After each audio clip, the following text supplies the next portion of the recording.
Okay, Peyton, I want to just say that first of all, enjoyed getting the clip, getting to meet you guys. And secondly, a lot of potential here. There are a lot of core pieces that you do well: head, backside pivot. Your size and your strength really are a tremendous asset. Now, as we review this clip that we captured this past weekend, I want to walk you through the first three phases of the mechanics, and the video doesn't lie, and the system of these five phases that we teach are certainly very effective. So we're going to cover not the five, but the first three. And phase one is the setup, the basic starting stance. Phase two is when you begin to load or trigger your hands. And phase three is a component we built in years ago, which stops everything right before you enter the contact zone, which would be phase four. And then the finish is phase five. Those two we can get to in a future training.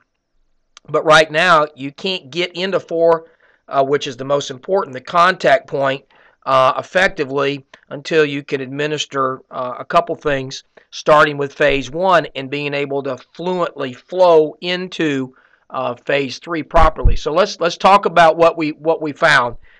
In phase one, moving from the illustrations left to right, good starting stance. I like all of it. I think there are a couple, two or three things that I'd like to address briefly, and I will address those with the red letters. In A, I'd like to probably see the bat head up and away from the being around the back of the head. You actually really bat wrap, and so we want to try to get the bat head up and away from being behind the head, and that's the first thing. I'd like to see a 45-degree angle, and we can talk more about that. Now, in B, you can see I would also like to probably see a little bit of shade, bit more weight in the starting stance.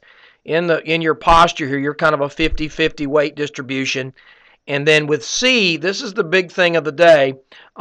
It's the starting position of the hands.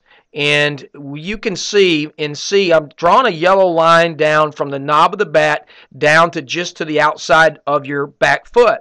Now, this is typically where you want to load your hands to, and you're actually starting in a load position, real close to it.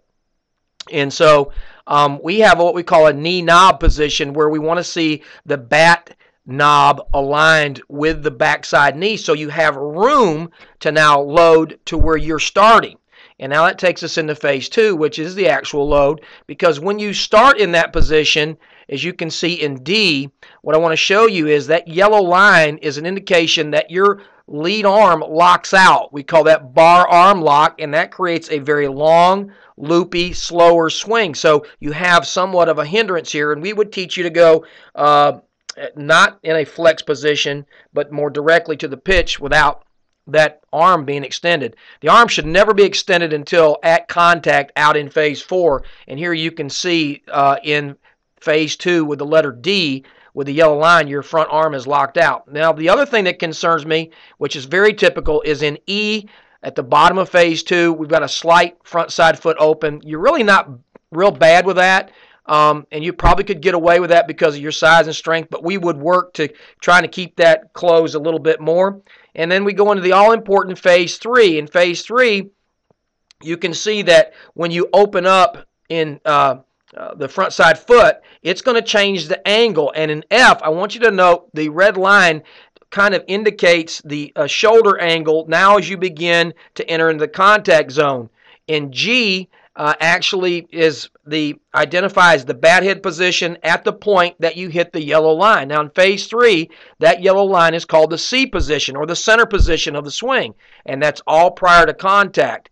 And when you hit that line, a couple things have got to be in place. Now, good backside pivot, good head position, you win the battle on those, but the front foot should still be closed and then open to the position that you have it as you enter into contact.